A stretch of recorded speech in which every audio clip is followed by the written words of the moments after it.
What's up, guys? Welcome to Operation B, the podcast. I am your host, Jamie Thurber, and I am here to take you on a journey of deepening, of expansion, of understanding more about who you are and why you're here and how to operate in an optimal way that allows you to do what you want to do, feel how you want to feel, take care of yourself truly, and support everything that your heart desires. Okay, guys, welcome back to this episode of Operation B, and I have a special guest with me today. Ashley is joining us, and I'm going to read your bio. Okay, here we go. And I added a couple things to it, so just to give you guys a little, I think it's important for me at least. I like to know who somebody is, other than just getting into the convo. Yeah. So that's my jam. So Ashley's actually a native of Valley Center, Kansas. Yes, ma'am. She moved to STL in 2004 to pursue a degree in chiropractic. So, and then never left us, which is, good for me. But so Ashley's the mother of two boys, 12 and 15. Mm-hmm. Those are fun ages. Yeah, fun Yes. is one word I'd describe it with. Yeah. And then on top of that, you live with your partner, Jamie. Yes. Which is not me. Mm-hmm. It's our friend, Jamie. Me and Tony's friend, Jamie, but it gets confusing. Lots of J's, lots of Jamies. Yes, lots of Jamies. And a blended family of 6. Yes. And multiple pets. Yes. 2 dogs, a cat, and a bearded dragon named Carlos. Carlos. I love it. Perfect. Yes. So the thing that I love about Ashley, and one of the reasons I brought her in, she's a practicing chiropractor, and she teaches at Logan College. So with that, I have also known Ashley for a couple of years and watched her manage a lot of things well and be able to still care for yourself and be healthy and happy and because you're not fake, so I know that. I mean, I've seen you on either sides of the coin, right? So when I was thinking about guests for the show, I thought I really want Ashley to come on and talk about, because I don't even necessarily know how you manage all of that, but I think it's beautiful for people to see, it is possible to do this and not just be a complete, drunken mess every day, because some people think that's the norm if you're busy, right? And or super sick and whatever. I haven't slept since 2005, I think. I don't know, maybe 2004, we'll see. But you and Jamie, often you have a busy life. Jamie is broadcasting, guys, if you're not aware of that. So Jamie broadcasts for the Blues and a couple other sports teams. So he's busy and all over the place. Very much. Especially half of the year, basically. Yeah. He's gone. And then teaching and the boys and then your stepkids. And it's just a lot. So you also find time to go on vacations, though. Yeah, which I love. It's a necessity. Mm-hmm. I would say it's a 3-ring circus, but that doesn't even encompass it. We have a very, very busy life. Jamie and I have been together for, it will be 4 years this summer, and it's a huge undertaking. Not only later on in life, finding your partner and starting a life together, but then also integrating your past lives. Mm-hmm. So, and blending families and lifestyles and likes and dislikes and finding kind of your own unique path. Mm-hmm. Because I had been a single mom for quite some time before Jamie and I met, and I will be honest, I had found my own way of doing things. Mm-hmm. Unfortunately, it wasn't, always a healthy balance, but it was out of necessity. Sure. And when you don't find that you really have anyone to confidently rely upon, you find that reliability within yourself. Mm-hmm. And so that has been one thing, as Jamie and I have blended our lives, is actually learning to rely on each other, learning to prioritize your relationship. And being with a partner that genuinely understands the importance of all that. So yes, we do take vacations, and it's something that wasn't always an easy concept, especially for our kids to accept. But they're now understanding that Jamie works 3 different jobs. Mm-hmm. He does TV, he does radio, and he has a hockey company. I work a full-time job, and I'm also balancing the kids and the home and everything that comes with it. So we see each other in passing a lot. And we found that if we don't find the time to prioritize and designate time just for the two of us, we won't take it. Mm-mm. And if there's one thing that we both have learned from our past relationships is if you don't take time to just be the two of you, you won't last as just the two of you. And so we prioritize that. I jokingly tell, my friends and family that there's 1 week out of the entire year I can reliably plan a vacation, and that's the NHL All-Star, or this year it was the Four Nations break. Yeah. That's the only time we can go on vacation. So clear my schedule. Yep. I'm out of touch. This is when we are going out of town. Yeah. So, and we found that, we genuinely enjoy to travel together. And what was so funny is Jamie has played hockey all over the world. Mm-hmm. But when we first met, he had honestly never taken a vacation just to take a vacation. Never that I've known him. Never once. Never once. So I love, when we first decided to do this, early on in our relationship, I mentioned that, we've been so busy. Why don't we try to plan a vacation, get out of town? And he kind of looked at me sideways. Like, what do you mean take a vacation? What's a vacation? And I said, just leave it with me. And I called the travel agent and just set it up. And he said, just tell me when to be where, and I'll grab my passport and let's go. And it happened, and I will have to eventually tell the Speedo story of the first vacation. Sure, yeah. I remember it very well. That one's a good one. I wasn't even there. This was Jamie truly embracing the concept of taking a break in life. But we had an amazing time, and we made a pact with each other that, like, hey, let's keep this going. Yeah. Yeah. I love it. And it matters because we don't have children at home, mm-hmm. and we barely see each other, me and Tony. It's because when you have multiple businesses and mm-hmm. health things and life and whatever, it is a lot of times that you're like ships passing, and it does take a different level of understanding. And so for you guys, for the record of the backstory here is that I've been with Tony for almost 12 years. During that time, I was always the girlfriend. And so sitting in the rooms of all the players, you get treated very differently when you're the girlfriend versus the wife. Yes. And so as the girlfriend, you're almost exposed a little bit to more of the rawness of some of these conversations. Mm-hmm. And I've watched all the guys, and and I see what relationships work, and the ones that work are what we're talking about. Yep. Like Raylan and Kelly. Yep. It works because they trust each other, they have an understanding, and they're able to do their own thing, take care of the kids, do their thing, and it works. Yep. And I think that's really something that any relationship could benefit from. You don't have to be with an athlete mm-hmm. for that to be a thing, but I don't know that it ever comes up in conversation, really. Maybe some people who are entrepreneurs, it does come up because it's always part of it. But the athletes were used to living that way. Mm-hmm. So it's just kind of something that you basically either are okay with it and you make it work for the two of you, or it doesn't work. Yep.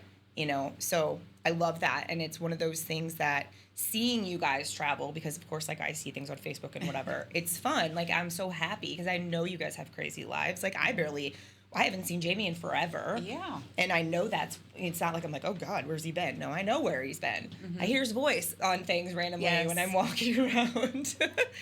But so I think it's beautiful. And I think that a lot of people need evidence that it's possible. And that was one of the things I thought about we'll get more into the more you things that I want to talk about. But I feel like seeing that it's possible to do that without sacrificing things that are important to you. Mm-hmm. You're not sacrificing or giving up things that you need to feel good as a person and as a partner. Yep. And that's huge. I think a lot of people think they either don't have the time for vacations and taking care of themselves and quality time, or they have to let go of things they actually want in order, make a sacrifice, basically. Mm-hmm. Mm-hmm. So yeah. I like that you guys have found a place in the middle to figure it out. We have. And we also, even just in our day-to-day lives here, I will tell you, so fitness and working out. It is very important to me. And for me, it's not necessarily just about the physical and, maintaining your overall health.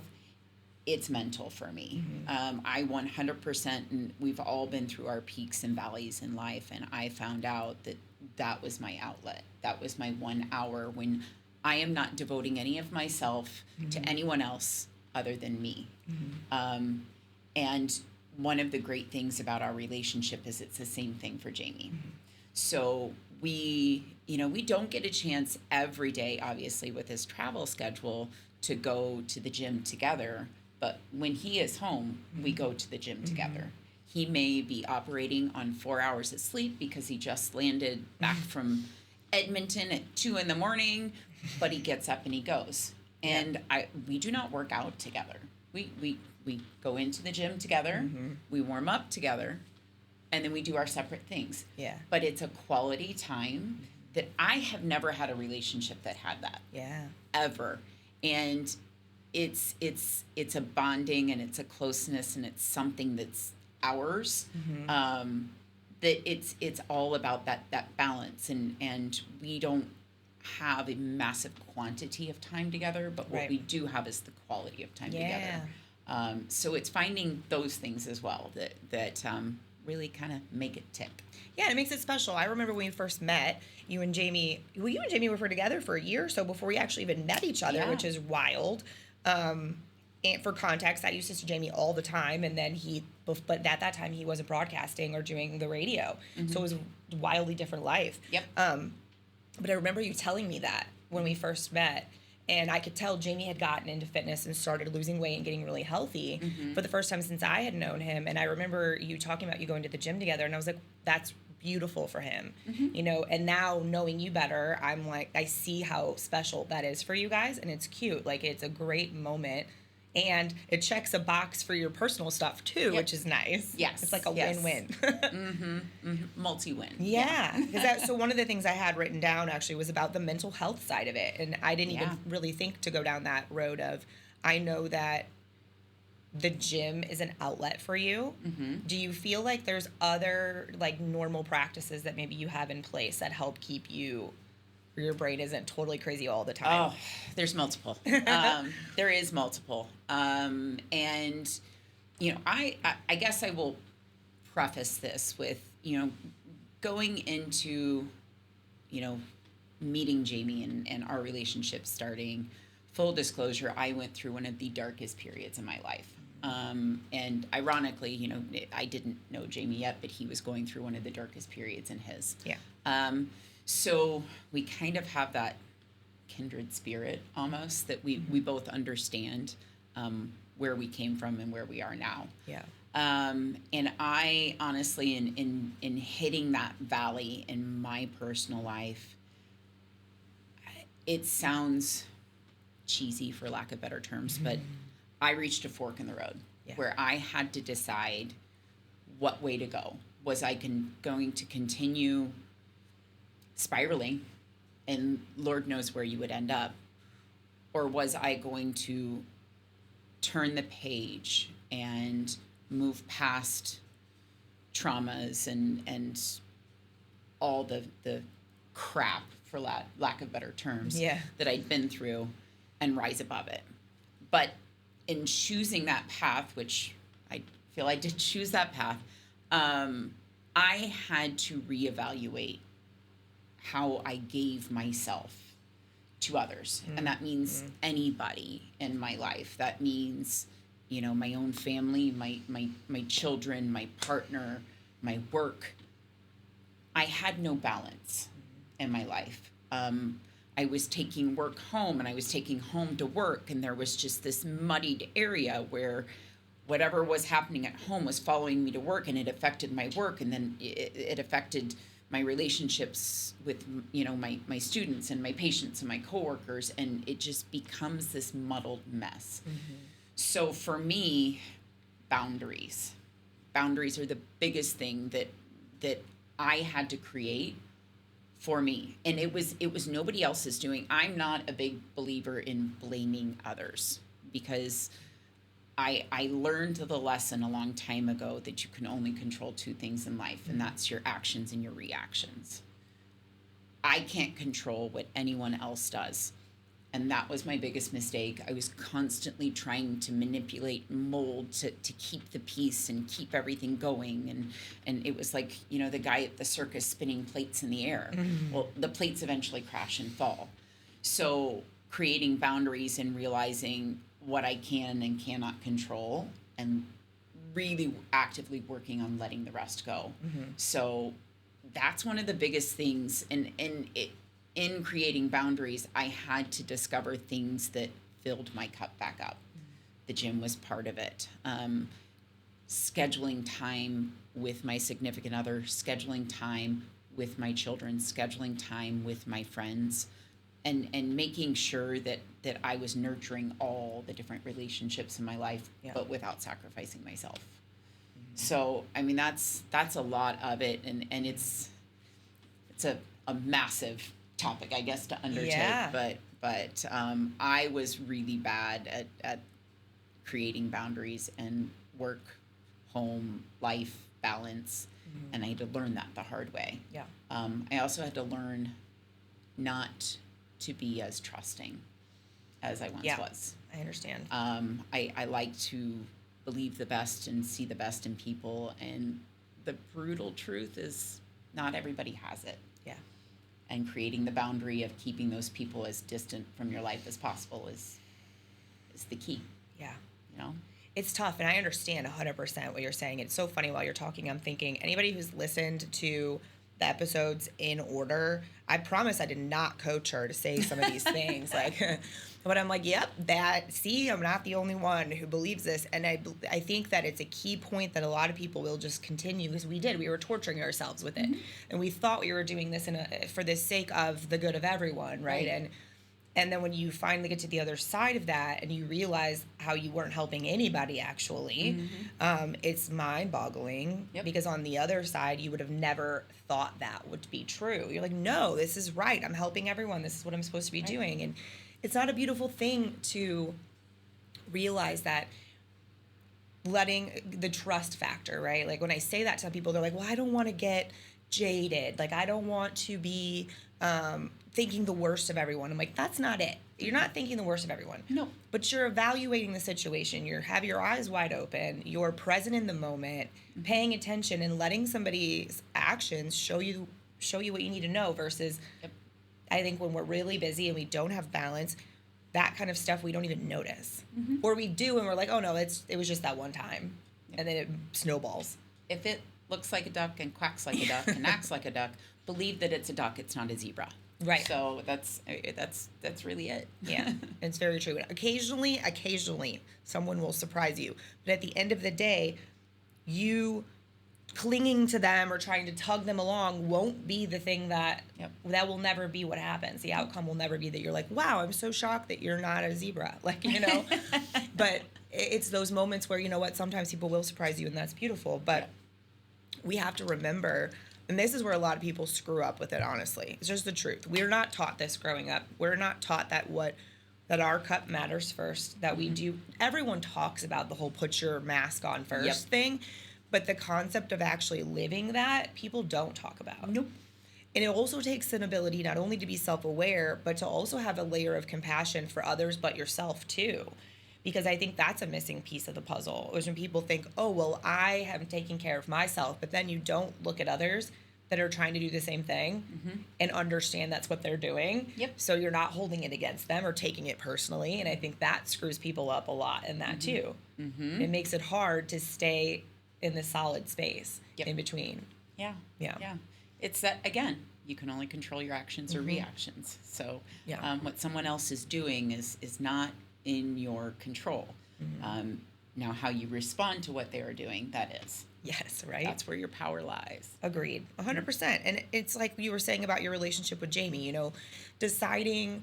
Because I remember early on, too, you were like, wow, I wasn't necessarily expecting to be like a hockey wife, but here I am. Because he doesn't even... Because he's not playing, you know? And so it's an adjustment. Mm-hmm. And, you know, Tony doesn't even get involved in a quarter of the things that Jamie's involved in. He likes to hibernate, you know, Mm-hmm. working or hibernating, one or the Yes. other. But as far as the travel goes and stuff, I know that with the blended family alone, if your partner was home every single day, it makes a blended family can have its complications, right? Yeah. And I can only imagine the extra layer with a dad who's traveling and not there, and Yeah. you know, and kids that are still in high school and things like that. It's tricky. It's a lot for people to manage. It is, especially, I mean, you know, with the younger kids, they split time back and forth with their other parent, but with the older ones, they don't. And you know, sometimes they're full time with us, sometimes they're off doing their own adult life. So we have a bit of a revolving door of, you know, what bodies are in the house, and it creates a very, you know, almost chaotic dynamic at times, because with the younger kids, they have a pretty fixed schedule, you know, where they're going to be and what they've got going on. But with the older kids, they are adults and they have the right to come and go as they please. But oftentimes they're coming and going, and they're, you know, Jamie's out of town, he's on the road somewhere, and it's just me, and I'm managing things in the context of I'm an adult head of the household, but I'm not their parent. Right. So it is tricky, and I will be the first one to admit I am not perfect at it. It's a work in progress, and I think with any blended family, it's always going to be a work in progress. Yeah. It's realizing that, you know, there is a level of mutual respect that has to happen, but the quote unquote discipline is not my job. Right. And I stay out of that, and that is Jamie's job. And it does sometimes get frustrating when he's traveling, that he kind of almost has to be the middleman. You know, Right. I have to go through him, and the kids go back through him to me, and it does get, it is a source of tension at times, and we have to sometimes just, all right, we're going to stick a pin in this, and we're going to talk about this at another time. And just give each other a time to decompress and process through it, and make sure that you're not saying things out of anger. But I will say that 110%, like, we have 6 amazing kids, and I wouldn't trade any of them for the world. They treat each other genuinely like siblings, and that does mean, you know, bickering like siblings as well. You know, it's a blessing and a curse, but we are one unit, you know, and unit, family, whatever you want to call it. You know, we've kind of embraced the chaos of it. And I've also embraced the fact that, again, this is not something that is 100% me running the show anymore. Right. Coming from single parenthood, that's a hard lesson to learn. And I will give them 100% credit that they give me so much grace, because I'm not perfect at it. Sure. And we work through it, you know? I understand completely. So our house was quite the who was living there for quite a long time. We were joking that we just became empty nesters for the first time of our entire relationship, like 2 years ago when Christian moved out. There was always one or both of them were there, and then sometimes their significant other, and then sometimes their granddaughter. And I mean, it was what it was. It was never a bad thing. But I feel like it what's funny is adult children, it's a wildly different situation. And you'll keep learning that the older they get. But it's interesting, because there's moments where I watch, and I'm not their parent. I try to be mindful of my own boundaries and integrity of how I show up in a relationship with them, because it's important to me that I'm that true version of myself for them, whether they like it or they don't like it. And like Christian, Tony's son, and I have created a really beautiful relationship because of that. He knows he can count on me. Yeah. And it's so sweet. And he's getting married, and it's super fun. And now he'll have 2 step kids who it's great. But I find like that balance really was from, like you said, being like, I'm not perfect. I'm also not trying to be your mom. And how do we work around this? I will say Jamie's a lot better at stepping in and having the conversations when they're needed than Tony is. He's definitely like more avoidant of that. And I think it's a pattern. I mean, it's obviously a pattern. It's something that happened for a long time. And it's tricky because when your kids are grown, how much do you step in and say things? I don't envy anyone in that situation by any means, but we make it work, you know, and I think it grows year after year after year. It gets better and better, really. And the thing I like about you and Jamie that I think Tony and I do too, is that we are equal partners. Yes. We are both fully okay individuals, and then we match really well. And so because of that, the way you present, whether it's intentional or not, the way you present to anybody, let alone the kids that you're communicating with, comes off wildly different. So there's automatically a different level of respect because of the way you respect each other, and it's so obvious. And I think that's really beautiful. And I never really even thought about that as much until right now while we're having this conversation. And I'm like, oh, it really is. This respect, underlining respect starts there first between the partners, because if that's the case, then it's basically, it's like that's what's expected. Yep. Well, and I do, we are 100%, and you're almost 43 years old. It's hard to refer to someone as your boyfriend, you know? Yeah, I know. I think of the scene in the Sex and the City movie. I know. Where he's my man friend, right? Yep. You know, you almost weird. Feel awkward at times saying it. But then, you know, he is my partner in every capacity of the word. We are 100% 50-50 on our effort in the house, the family, the relationship,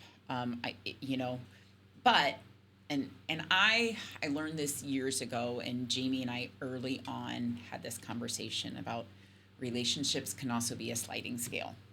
Sure. So, because we are 50-50, we both are invested, but some days that's 70-30. Some days it's 90-10. Depending on what each one of us have going on in our lives. Yeah. And Jamie is so amazing at making that fluctuation, but he's also so amazing about verbalizing when he needs to be good. The 10%. Like, I'm tapped. I just need love. I need love. Because we've both been in relationships in the past where we did not receive the love that we were craving. And we had the most raw, honest conversations about our needs in this capacity. And it is 100% one of the keystones as to why we work. Yeah. Because you can't ever expect for the other person to know what you need unless you tell them. You just can't. You can't. So he is never going to read my mind. Nope. Lord knows I don't think you want to most days. Right. You sure don't want to read his mind. Don't get in there. It's chaos. It's drunken cats running everywhere. I don't even know. But he can't read my mind, nor can I read his. Right. So you can't hold the other person at fault if you haven't verbalized what your needs are. So it's refreshing to be with someone who acknowledges that and who not, in every capacity pulls their weight. Yeah, and it matters. The thing that I think is so interesting is that if more people would realize that rule, if you put that across the board, it's the best rule to have with your kids, with your parents, with your employees, your boss, like everybody. If there's something that you're needing more of, you have to tell them. They don't know. Yep. It's one of the things I have, honestly, with people, but it is with relationships the most. I'm like, did you tell him that you need that? And half the time, no, he has no idea. And then they're fighting about it. So it's definitely a huge thing. I want to transition the conversation a smidge. Bring it. To what was your motivation in going and pursuing chiropractic? Oh, gosh. Okay, this is a great story. So, and my mom actually likes to tell kind of the initial onset of this story, and I love it. I have been a science nerd my entire life. I was 5 years old and over at my grandmother's house, and my grandmother had this amazing library of books, like this whole room, like floor to ceiling books. And I would go and spend hours in her library. And she had, I know I'm dating myself here, she had the full set of the Encyclopedia Britannicas, right? Yeah. And one day I was over at my grandma's house, and I pulled out the volume on human anatomy. And my grandma also had a copy machine, which I thought was the coolest that thing is ever cool. at 5 years old. And I went to her copy machine and I copied every page of the section on human anatomy. And I go home that day and I show my mom, I'm like, Mom, look at this. And she said it was that moment that I knew you were going to be a doctor of some sort. Mm-hmm. You were just going to be a doctor. And that was always my plan. And early on, you know, I went off to college in Southeast Kansas at Pittsburgh State University. And I was pre-med. And I had intended on going into orthopedic surgery. Just kind of spoke to me. I will say the musculoskeletal system is always just kind of in my lane. And I was fortunate at Pitt State that we had this class when you were a pre-med major called pre-med orientation. And it just meant for an hour once a week. And each week they would have a different healthcare provider, a different area of medicine come in and present. And it was designed to help pre-med students figure out their specialty. And one week, a chiropractor came in. And I had never been to a chiropractor before in my entire life. Nobody in my family went to chiropractors, nothing. Had never really even heard of it. But I remember sitting in class and listening to this individual talk. And it sounds really cheesy, but the light bulb went on. Mm-hmm. Because I had also recalled that, you know, my mom at that point, I would go home on college breaks and I would sit and watch her as we're eating dinner at the dinner table and she's taking 10 different pills because she had all these different maladies going on. And I just thought, like, she doesn't seem to be getting better. There's something wrong here. There's a disconnect. And as this chiropractor was speaking about, you know, treating from the source and, you know, not putting anything into the body, not taking anything out of the body, it just made sense to me. So I'll never forget the minute that I was on the edge of my chair the whole class, because the minute that class let out, I'm not kidding, I ran across campus to my advisor's office. And I walked right in and I said, I want to be a chiropractor. And he said, okay, have you ever been to one? I said, nope. Not once. And so he sent me to, there was an alumni that was a practicing chiropractor just right in Pittsburgh, Kansas, where I was going to school. And he sent me over to shadow her. Mm-hmm. And I ended up working with her for 2 years while I was going through undergrad. And it just, it made sense. I felt a passion and a connect to the profession that I'd never felt before. And I applied to chiropractic school. I initially applied to chiropractic school. There's a school in Kansas City called Cleveland. And I applied, and I went and visited, and I don't know, just something about the campus didn't feel like home. I'm like, I don't know if this is where I'm going to land, because I'm going to be moving, like, far away from home. The farthest I had been away from home was 3 hours at that point. I said, let's go back to the drawing board. And I found Logan here in St. Louis. And for anyone who is not familiar with Logan's campus, it's 110 acres, and it's one of the most beautiful college campuses in the country. It's amazing. And I pulled in the drive, and I said, yep, this is where I'm going to go. And I applied. I was only a sophomore in college at the time. I applied. I got accepted, finished up my bachelor's degree, and graduated in 2004, and then moved here to start Logan in the fall of 2004. So that's how I ended up here. I love it. Yeah. I love it. It sounds, I like the path where those kinds of things is what happened to me too, where I'm like, yep, that's where I'm going right now. I had the moment and I knew it. And I know that's one of the reasons why you and Tony can have really stellar conversations, because he loves to talk about anything relating to the human anatomy and science. And so I remember him telling me, he's like, Ashley knows, like, she knows what she's talking about. I'm like, well, I mean, that is her job, so I'm glad she knows. But he geeks out over it with you. I'm sitting here discussing human anatomy with Tony Twist. Let me see where on my list of things in life I was going to do. Well, he's like, I mean, he should have been a doctor. That was his goal. That's what he was going to do. Yeah. He had a full ride scholarship. Yeah. And they called and told him that he had been drafted, and he thought his dad was joking, because back then it would play on the radio. Yeah.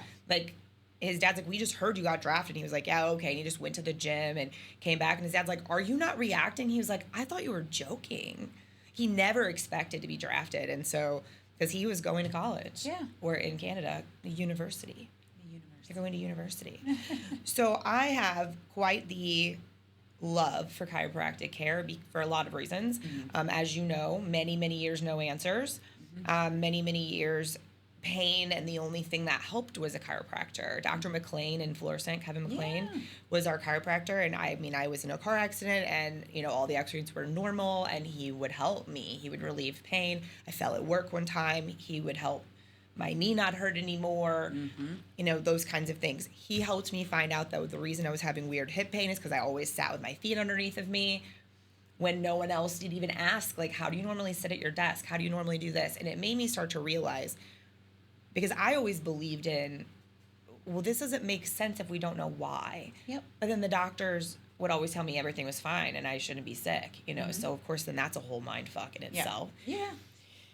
But then flash forward, when I started my care that about that I'm going through right now, and actually Dr. Jason's going to come on the show in a few episodes. I know. I'm like, you guys are going to love him. He's such a ball of like positive energy. Yeah. But knowing that, and I showed Ashley my x-rays, and she was like, oh yeah, I see what's going on. This makes sense. This makes perfect sense. And that's what's so funny about bringing you here to talk to everybody, is that there's so many reasons, and this is just one of the like huge reasons why that we get along really well, why I know that the audience will really love what you have to say, because a lot of them are in that place of going like, what's wrong with me? Yeah. And the same thing of, this stuff's not actually fixing anything. Right. So what do I do? So part of things I wanted to ask you is, I know you help patients. We've talked a bit about even acupuncture and different things you do. So when you have patients come to you, do you find that it's often that they're coming to you after no one else has been able to figure it out? It is, because I've been practicing for, this has been 17 years, over 17 years, about 17 and a half.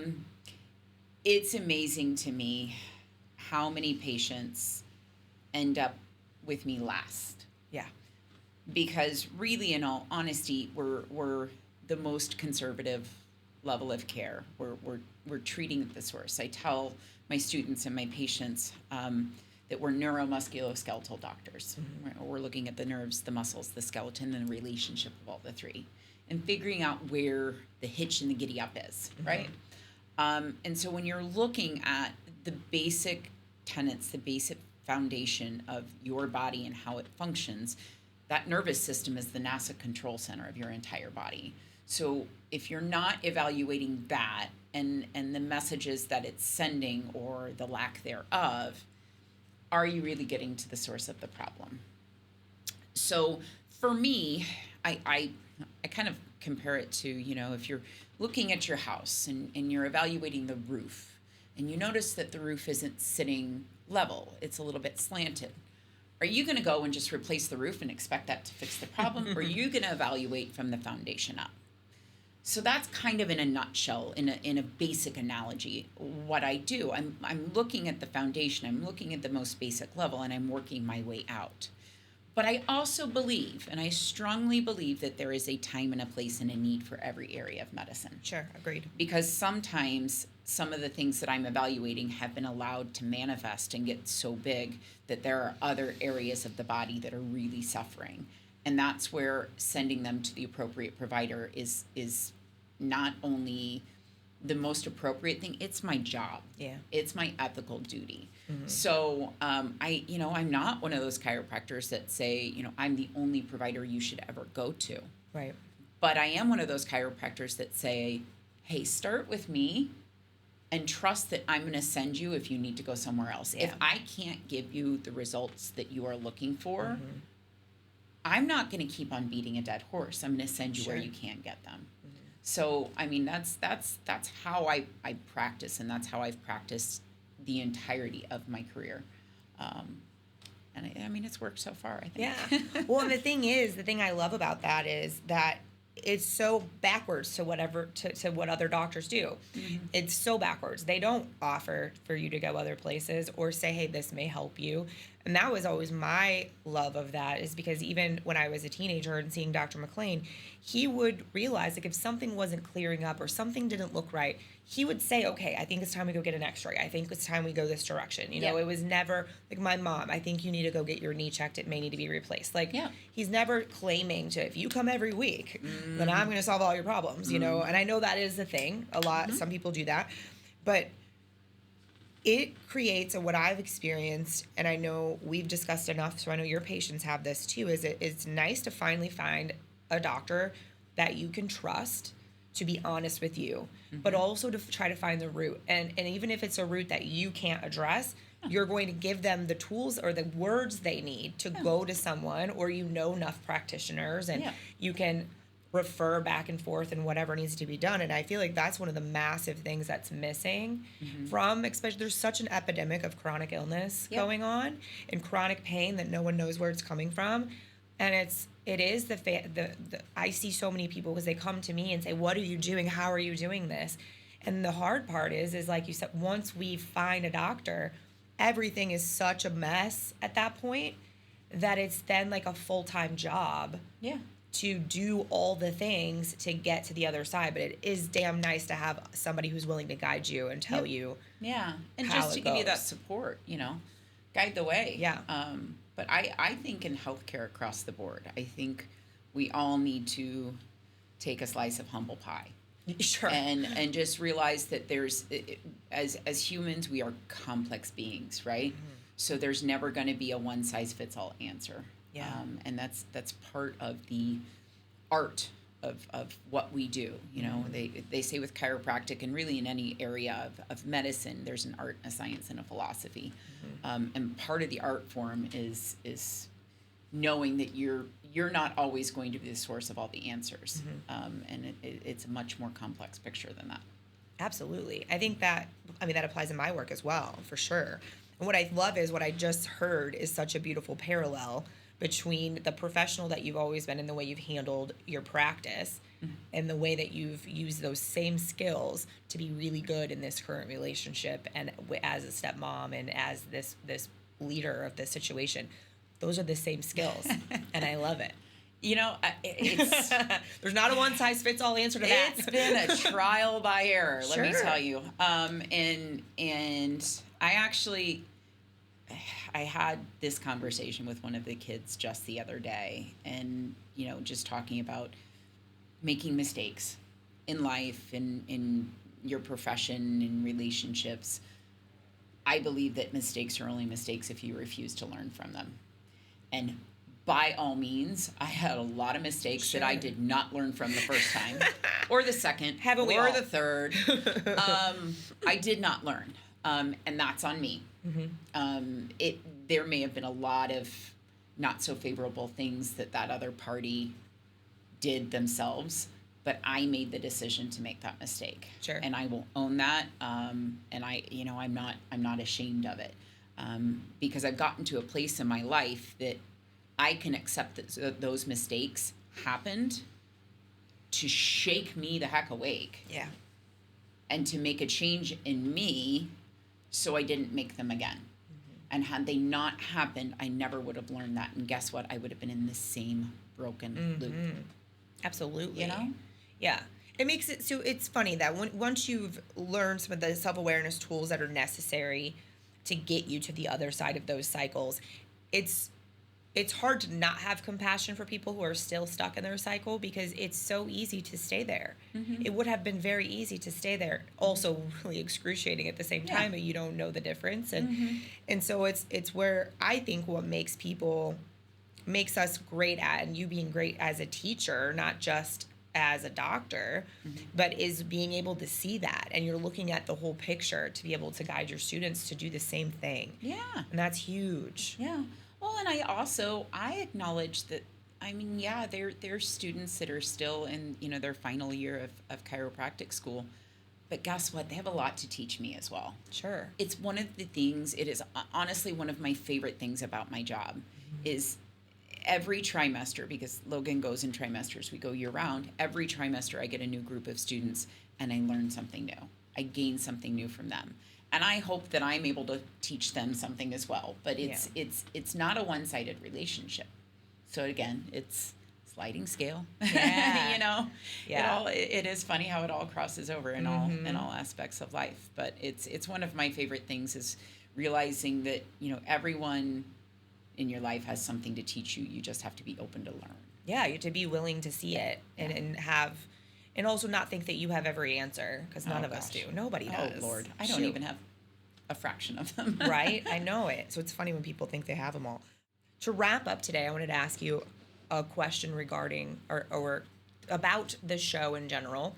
So to recap a smidge, one of the reasons that I started doing the show again and changed the name to Operation B is because, and you actually probably watched a bit of this transition, I went from focusing on how much I could do and produce because that was the only thing I had control over. I didn't have control over what was happening in here, to stopping everything, missing every event, or leaving early because I have to throw up. Ashley was there for that. Yep, I got you, girl. She was like, "You look beautiful," and I was like, "I have to go." Okay. I'm like, "See ya. Make sure Tony gets home." Got it. And so from that transition and in that pause time, I had moments of, "Holy, what am I going to teach people now?" And then it hit me. It's the being that we avoid.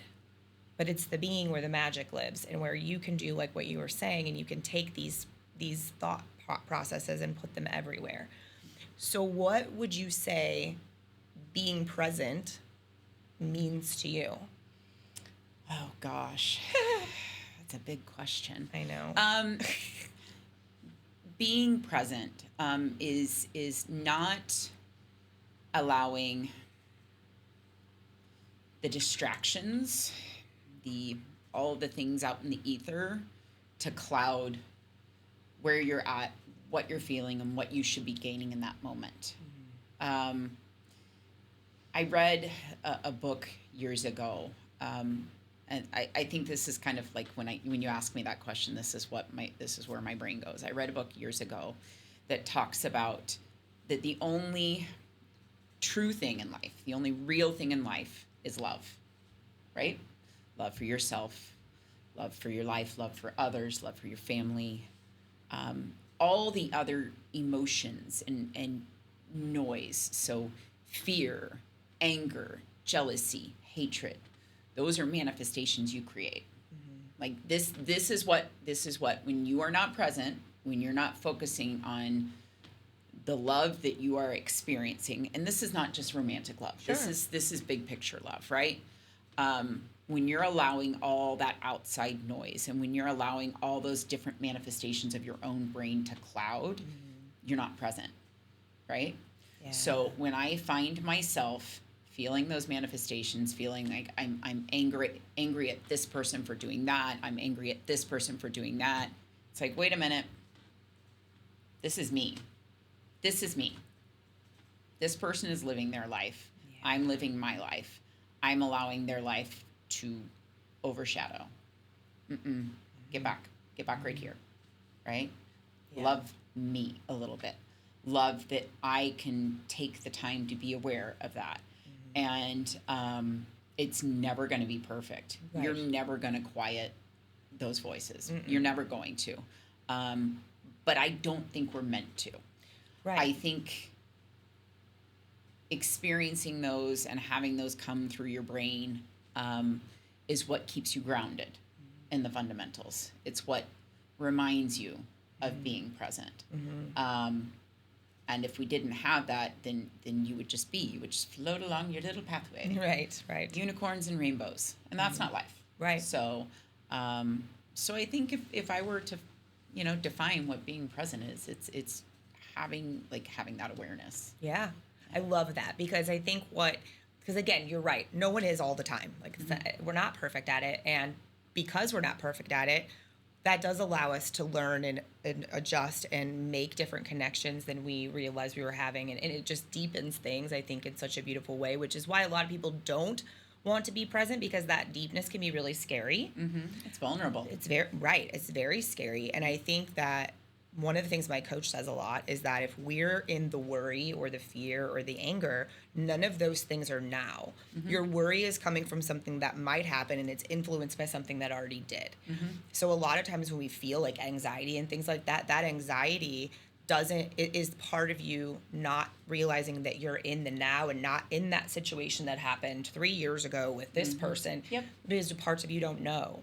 And so the presencing, and I'll leave you guys with this, like the thing that I do, or she teaches me to do, is if those feelings are coming back, sometimes it's like, wait a minute, it's 2025, I'm sitting in this room, I'm however years old, 37 years old, I always forget how old I am. I think that's what happens when there's such a big age gap between you and your partner. Like, I'm like, what age, what? I don't know what's going on. How? Whatever. Yeah, so I think that if we're able to remember, like, we're in the now, like you said, and the self-love piece, I hadn't heard that before, and I love that because it's the truth. I mean, that is, and that's also the thing a lot of times we're avoiding in those moments from time to time. We don't want to look at who we are in the right now sometimes. So. I appreciate you very, very much. Absolutely. Thank you for coming. This was a great conversation. This was awesome. Yes. I feel like I've had my therapy session. There you go. Perfect. Well, as always, guys, thank you so much for watching. If you enjoyed this message, please make sure to share this with somebody that you love or you care about or you think can benefit from this, and we will see you next time. Thank you for listening to Operation B, the podcast. To support this message and to support the show, please make sure that you like, follow, and share the podcast wherever you enjoy listening, and be sure to leave us a review on iTunes. Thank you for being here, and see you next time.